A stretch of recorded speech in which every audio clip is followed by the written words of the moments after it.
Hey everyone, Tyson the Subaru Specialist from Subaru Prince George here, and in today's video I'm going to be going through what it's like to take a road trip in an electric vehicle. I am going to be driving my 2024 Subaru SolTerra on a round trip of about 1,300 kilometers. I'm headed down to the Okanagan, coming back, so a lot of the first portion of the trip's essentially all downhill, and the second half is all uphill, so some decent elevation change. Now, I had originally made a video doing this exact same thing back in April. I'm doing the exact same road trip, but when I went to go put everything together, the footage became corrupted and I couldn't salvage it, so I couldn't make that video for you guys. So along the way, in this video, I'm gonna be talking and stopping at and making a video at each stop for charging. I'm gonna let you guys know how much I spent. And then at the end of this video, after I put all the clips together, I'm gonna talk about my experience, how much time it added to my road trip. I am using a better route planner, the website or the app, to kind of plan my stops. No affiliation, they're not sponsoring this. I just find it a very nice way to kind of build everything together. So I'm leaving tomorrow morning. I'm gonna be leaving my place with 100% charge, and we're gonna go from there. I'll see you guys in the video. First leg of the trip down, and we are currently getting 5.1 kilometers per kilowatt hour, which is overall pretty good. We're stopping here at the Chevron, and we're gonna plug it in, and we're gonna go from there. We're at the on the go, pulled in at like 33%. Pulling 68 kilowatt hours, 67 kilowatt hours, which overall is pretty good. So this is gonna be the first stop. We're just gonna top up. We're gonna continue on to 100 Mile House, and then we're gonna do a slightly longer charge there. And I'll point out why in the next portion of the video. Right now, getting 60 kilowatt hours. I'm at 62% in 17 and a half minutes, and it's gonna cost me about $8. Which I think overall is fairly good. The only issue I have with these on the run chargers, and I don't know if this is just me or if any of the other EV owners who may watch this can comment on it, if you guys have any problems with the app to start that. I have been unsuccessful all the times I've tried except for one. And luckily these ones do have a credit card, debit card tapper right there. So that's nice, but it is a little frustrating. Try to get my points on the app, and it doesn't work like that. Second leg, and we're getting 5.1 kilometers per kilowatt hour. So we just had a little bit of a moment. There was a power bump, and it obviously kicked the charger offline as safety. And the green flashing lights were red, just like that Chatamo one. Luckily, the CCS is back up and running. I did call the number on the Journey Rewards app and on the screen there. And they said, or the operative said, that the station said it was offline and there was nothing they could do. But luckily all I had to do was wait 5 minutes and it came back online. And we weren't that far away because we are at the brewery right next door, which is awesome. Very conveniently located for food. Back to the charger because there was another power bump, and I'm sure that beautiful weather that we're heading into is really conducive to good charging. So got enough charge to make it almost to the destination that I want to be at. So we're just gonna go from there. I guess that's one of the perils of driving an EV and being kind of reliant on chargers. Not really something I've experienced at this point. Hey everyone, little update from yesterday. I unfortunately didn't have a chance to make a quick video showing you guys the stats and everything of my third stop on my road trip. I ended up stopping in Cache Creek, sorry. It's a little bit early right now, and plugged in at a BC Hydro charger, which traditionally I do not get good charge rates at, but I was pulling 71 kilowatt hours out of that charger. I'd stopped there previously on my last trip, and I think the best I got was like 54, so not a lot. It was great. Pulled up at 33%. I was there for, I don't know, another maybe 30 minutes. Walked to a restaurant, Hungry Herbie's across the road, had a coffee, came back, and I was up near enough to 80% that I figured I could continue on my way. We pulled in, 33% charge left, and I'm lucky enough that I'm staying with my in-laws. I just get to plug in the house, while we're doing stuff for a few days, and I should be at 100% when I drive home. So I'll give you guys that update right before we leave. So back in Cache Creek, and this is actually the busiest that I've ever been at a place to charge. We've got another EV truck there waiting to charge. And here, we're headed back up. So there, I did a little bit of Googling in it. There looks to be about a 450, 500 meter elevation change, and figured I'd top up a little bit. We reached Cache Creek from Salmon Arm with 46%, but didn't want to take a chance. Don't know if this is going to show. Right now, peak rate is 58 kilowatt hours right now. And I've jumped a decent amount in that time. I know it's kind of hard to read there, but all things considered, it's not bad speed at all. We'll probably be here another 10 minutes, then we'll head on our way. So we are in 100 Mile House. Just came up from Cache Creek. Used quite a bit of juice. That it's pretty much all uphill. That's that massive elevation gain I was talking about. We went from 86 down to 43%. So from 80% to 43%, which is a pretty massive difference for, it's like 120 kilometers. So it's not a long distance, all uphill, eco mode for climate control. And I was doing the speed limit. So it's a lot. So we're topping up here, gonna make it all the way back to Williams Lake. And then from Williams Lake, on to home, back to Prince George. On the final leg of the journey back in Williams Lake, using the on-the-run charger. This has had a busy day. The charger has 13% battery. I did see it peak at 86 kilowatt hours for a second, so that's pretty fast charge speed. Pulled up with about 36% on the battery. Gonna top up to 80%, or however much the charger is gonna allow me to with that 13% that it has. For those of you who don't know, these on-the-run chargers have essentially their own battery pack that they fill during non-peak hours, and that reduces strain on the electric grid. So kind of cool that they've got that. But we'll see what happens if I get that charger down to 0.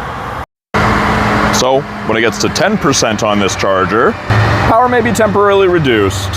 And we went from good kilowatt hours to 16 kilowatt hours. Interestingly enough, it did drop to 10%, and then the charger battery went back up to 11. So I just got a tow truck behind me picking up a vehicle, so I'm just temporarily blocked in. Gonna probably take a quick drive to the next station that's just down the road here. So I found that other charger, 2 chargers, BC Hydro ones, at Williams Lake City Hall. Overall, fairly central location. I do like that they've got this station map, which I think is pretty cool. Gives you everything that's a 5-minute walk, so actually something to do. I mean, you got hotels, RCMP, banking, grocery store, lots of stuff around here. So far, pulling 44 kilowatt hours out of a 50 kilowatt hour charger. It was 46 when I first plugged it in. So overall, not terrible. I mean, a little bit of a headache, and this is the first time we've run into something like this. Not that I've traveled a ton, but so far, it's really not that bad.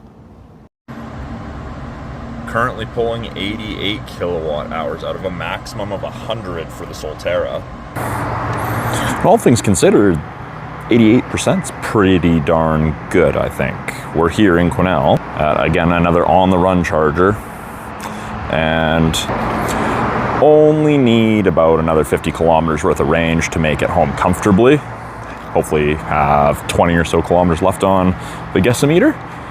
So we'll see how that goes, and I'll see you guys at the end, and we'll see what the total average kilowatt hour per kilometer for the trip is, and I'll go through some of my thoughts at the end here in a minute.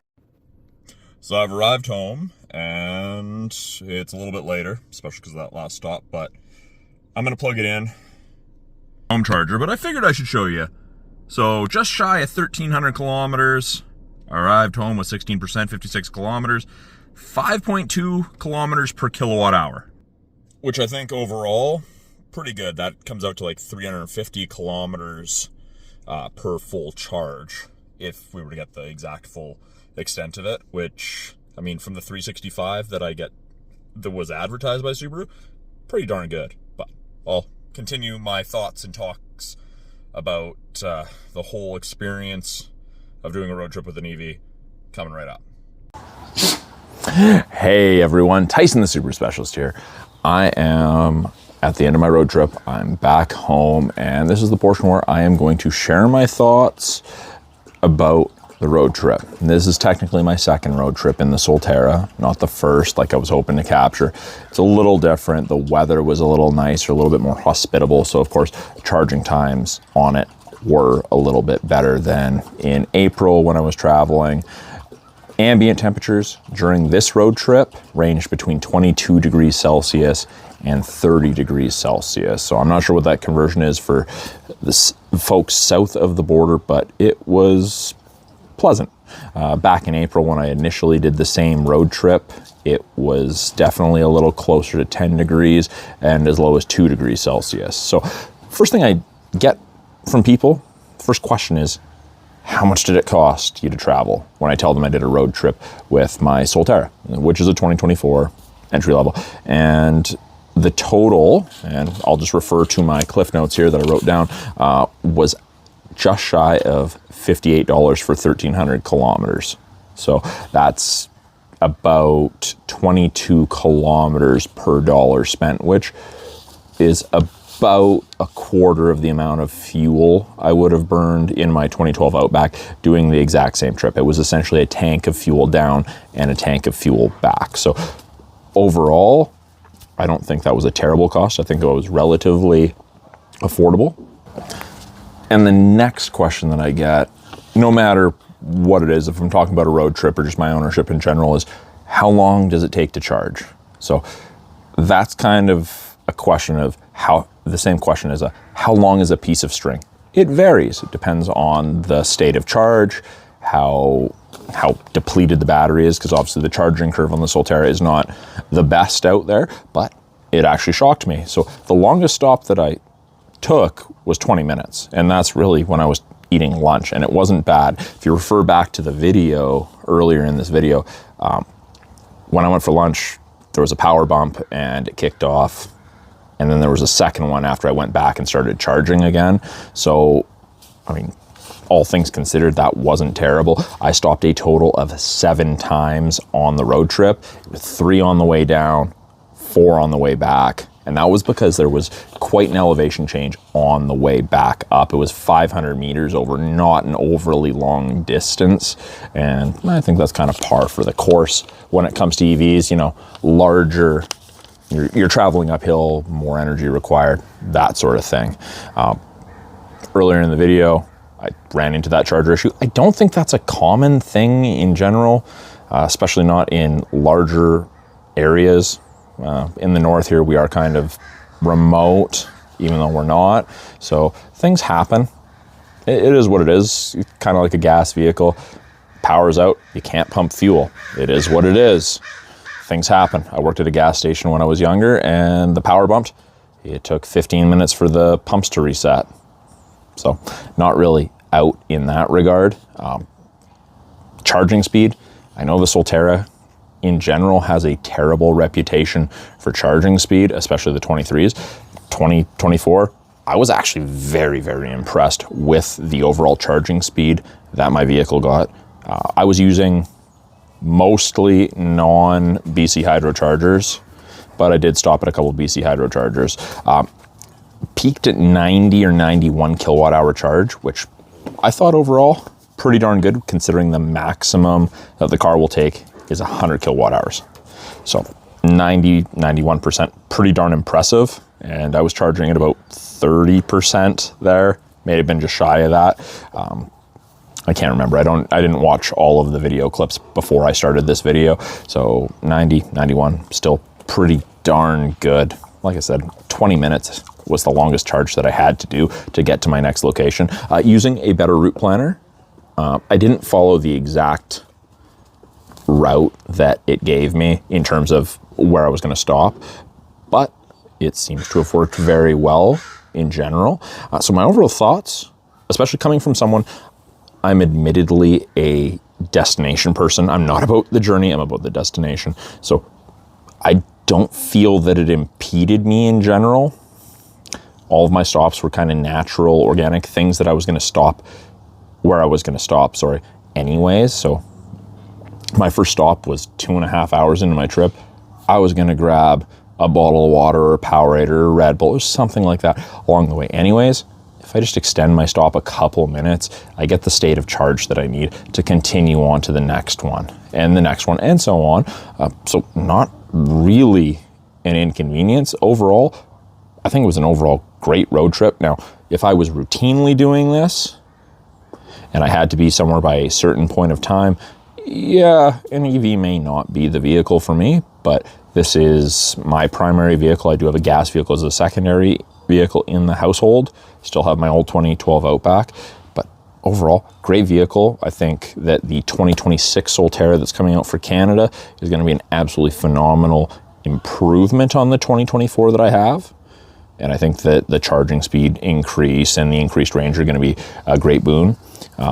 If there was a little bit more range, extra 50 kilometer range, I think that that would probably make it the perfect one, especially with the speed being increased, charging speed being increased. But overall, I think it was a great trip. If you guys have any questions about my overall experience, anything to do with EV ownership in general, please put it in the comments below. I love hearing from you all and answering all your questions.